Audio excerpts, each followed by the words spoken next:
So when you do enter your unit, you'll be able to change your own batteries. We will have batteries in the lockbox downstairs with an Allen key or a screwdriver. One or the other will work on your lock. Right over here, you'll put your Allen key on this one here. You'll turn it around.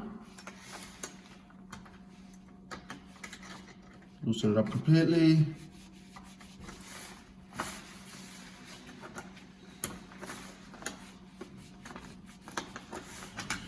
And you'll have 4 sets of batteries.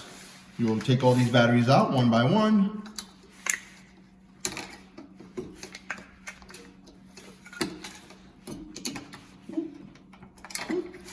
Get your new batteries, put them in.